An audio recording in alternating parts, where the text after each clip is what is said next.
En esta ocasión tendremos como tema a desarrollar la nutrición tanto en el preescolar como en el escolar. Como todo proceso necesario para el desarrollo del cuerpo humano, la nutrición es la llave principal para el correcto funcionamiento de los sistemas internos. Todas estas necesidades nutricionales deben ser establecidas desde el preescolar y reforzadas en el escolar, ya que en esta etapa se complementan capacidades cognitivas y de reforzamiento conductual. Un punto importante es destacar qué es lo normal o lo fisiológico en esta etapa. Lo primero que debemos tener en cuenta es que en la edad preescolar la curva de crecimiento disminuye su acelerado curso que llevaba en etapas de neonato y lactante. Las disminuciones en el apetito y la aparición del picoteo también es un proceso normal del niño en esta edad. Las gráficas de crecimiento y su seguimiento con el pediatra deberían tranquilizar a los padres y asegurarles que la ingesta del niño es suficiente. Es esperable una ganancia aproximada de 2 kilogramos de peso y de 7 a 8 centímetros de talla por año. Por otra parte, tenemos que la fisiología del escolar tiene un crecimiento que se da de manera continua con el crecimiento del adolescente, con una ganancia de 3 a 3.5 kilogramos de peso y una talla de 6 a 7 centímetros de ganancia al año, restando variaciones individuales. Hay 3 aspectos importantes a tomar, siendo el primero correspondiente a los tejidos linfoides como las amígdalas y las adenoides, que se hipertrofian como parte de un proceso normal. Lo segundo que no podemos olvidar es que durante la edad escolar la distribución de grasa se hace de manera uniforme en todo el cuerpo, pero hacia los 9 años de edad aparece la acumulación de grasa en el abdomen, que es normal y fisiológica y que lleva por nombre onda grasa preadolescente, cuyo fin es ayudar al estirón en el crecimiento que vendrá en la pubertad. Como tercer punto tenemos que algunos escolares se niegan a ingerir el desayuno, sobre todo cuando este se les ofrece muy temprano, porque les produce náuseas. Esto también se considera como algo fisiológico. Los padres pueden compensar esta carencia aumentando y mejorando la calidad de los alimentos que se empacan en sus loncheras. Es importante valorar, antes de la asignación de una dieta estricta o por lo menos de un patrón de seguimiento, las condiciones socioeconómicas, familiares, psicológicas, la dinámica familiar, posibles factores que pudiesen afectar el proceso de nutrición del niño, entre otros. La finalidad de la valoración se orientará a la búsqueda de algún indicador sensible o específico, a la presencia de un cuadro patológico o que predisponga según antecedentes. Se tratará de realizar el control a los niños sanos con la promoción de hábitos y planes de alimentación masivos. Dentro de los aspectos que generalmente se evalúan tenemos la historia clínica, que en esta etapa generalmente es influenciada por los padres. Se debe preguntar sobre los antecedentes tanto personales como familiares, los hábitos, los tratamientos y el nivel de educación. En cuanto al examen físico, estará enfocado en los signos de desnutrición u obesidad. Se valorará entonces la condición general del niño, el peso, la talla y el estado cognitivo de acuerdo a su edad. También se tomará en cuenta la evaluación del consumo, es decir, cuáles son los alimentos que generalmente consume el niño y con qué frecuencia. Los parámetros antropométricos son la técnica que se ocupa de medir las variaciones en las dimensiones físicas y la composición global del cuerpo. Dentro de esta valoración se encuentra el estudio del porcentaje de la masa magra y grasa. De igual forma, se tomará en cuenta las circunferencias, el área muscular y grasa, la utilización de cinta métrica y los pliegues indicadores de dimensiones y su composición general. La circunferencia abdominal se valorará con el fin de identificar si el infante posee algún tipo de obesidad y asimismo clasificarla. Para establecer el porcentajes aceptables, el examinador puede implementar soportes a través de tablas percentiles y gráficos. Otro aspecto importante es la valoración paraclínica y la valoración bioquímica, puesto que no todo proceso de alteración nutricional se evidencia con un interrogatorio y una serie de mediciones. El estudio de valores internos de diferentes circunstancias o sustancias se enfoca en los signos y síntomas de mala nutrición. Dentro de ellos se encuentra la hematología completa, glúcidos y lípidos, metabolismo de las proteínas, así como las vitaminas. Entre las recomendaciones nutricionales tenemos que en el preescolar están basadas en las características propias del escolar. Se recomienda impedir la ingesta de grandes cantidades de líquidos antes de las comidas. El tiempo para comer no debe ser menor de 20 minutos ni más de 30 minutos. Cuando el niño se enferma, tiene menos apetitos, hay que ofrecerles cantidades pequeñas de alimento, pero con mayor frecuencia y de más alta densidad calórica. Un nuevo alimento toma entre 8 a 10 exposiciones para que sea aceptado. Conocer esto disminuiría su angustia y así su ansiedad. Se debe hacer combinación de alimentos preferidos con los que tienen menos aceptación.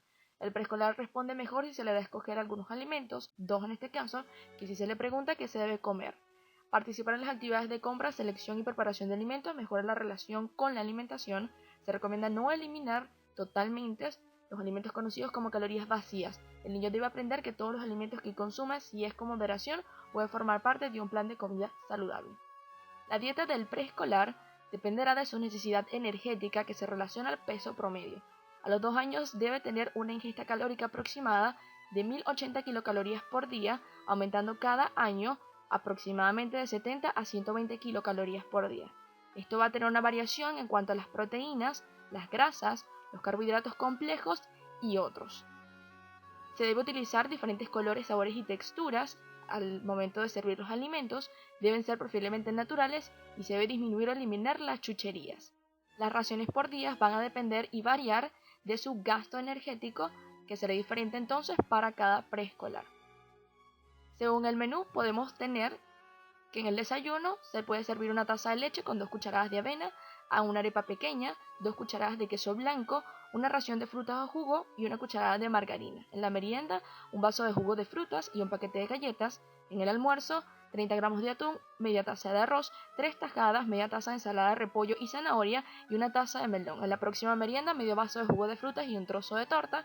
Y para la cena, 15 gramos de carne molida, una cucharada de queso rallado, una taza de pasta, media taza de salsa de tomate al natural o media taza de vegetales. En cuanto al escolar, tenemos diferentes recomendaciones. Debe recibir 3 comidas y 2 meriendas al día. Los horarios de comidas no deben interferir con las actividades escolares. Educar a la madre acerca de una buena nutrición. Las comidas deben ser variadas, agradables y adaptadas a sus necesidades. Moderar la ingesta de grasas saturadas, colesterol, azúcares y sal. Destacar la importancia del desayuno. Adicional de recomendar la comida hecha en casa. La opinión de los niños para el menú es importante, el gasto calórico va a ser individual para cada preescolar, la participación tanto en la preparación como en la selección de los alimentos es importante, debe hacerse énfasis en los hábitos higiénicos que tengan que ver con la alimentación y la ingesta excesiva de comidas rápidas o chatarras deben ser eliminadas o disminuidas. Entre la dieta del escolar pues también va a tener una variación entre las proteínas, las grasas, los carbohidratos complejos y otros que se deben distribuir en un buen menú diario. En el desayuno entonces podemos incluir un vaso de leche, una arepa mediana, 2 cucharadas de queso y 2 raciones de grasa. En la merienda un paquete de galletas, un vaso de jugo de frutas y 30 gramos de queso. En el almuerzo se puede incluir 30 gramos de carne, 3 tajadas, una taza de arroz y un cuarto de taza de zanahoria cocida, fruta o jugo. En la segunda merienda un trozo mediano de torta de frutas y un vaso de jugo de frutas o frutas picadas. Y en la cena 30 gramos de pollo, una taza de pasta cocida, salsa de tomate al natural y 2 raciones de grasa. Entre los trastornos de la alimentación tenemos niños con ingesta de alimentos altamente selectiva, los cuales tienen una selección bastante sensible a los alimentos en cuanto a olor, sabor y apariencia. El niño negará la sustitución de alimentos preferidos. Tenemos también el niño con pánico alimenticio o fobia a la alimentación, que puede negarse a comer a través del llanto o al abrir la boca. Hay por lo general una historia de experiencias nocivas orales que llevaron al niño al rechazo. La anorexia infantil, usualmente el niño se rehúsa a comer cantidades adecuadas, puede o no tener percepción de hambre o simplemente rehusarse a la ingesta. La anorexia en los niños puede tener una causa psicológica donde el niño imita conductas de la madre o familiares, puede ser orgánica o funcional por una alteración en el desarrollo del hábito alimentario. La aversión sensorial consiste en rechazo a ciertos alimentos relacionados con textura, temperatura y olores. La neofobia es una característica de esta enfermedad con rechazo a alimentos nuevos. El desorden alimentario postraumático tiene comienzo agudo de rechazo alimentario severo y consistente que sigue a un evento o a repetidos eventos como insultos traumáticos. El desorden alimentario asociado a comorbilidades es cuando existe una condición médica o alteraciones orgánicas concurrentes que explica el rechazo alimentario. Los trastornos de rumiación consisten en la regurgitación de alimento del estómago a la boca para masticarlo de nuevo y volver a tragar. No se acompaña de vómitos o náuseas. Es un fenómeno involuntario que no se acompaña de enfermedad. Puede reflejar un problema emocional o verse manifiesto en niños con retraso mental. El trastorno de pica es la ingestión continua de materiales que no son comestibles, como el papel o la tierra. Puede manifestarse en enfermedades psiquiátricas o de retrasos mentales. La alimentación es un factor básico en el correcto desarrollo de los niños. Una valoración funcional completa, un diagnóstico precoz, así como inculcarles hábitos alimenticios adecuados, ayudará a prevenir enfermedades y contribuirá entonces con un crecimiento ameno.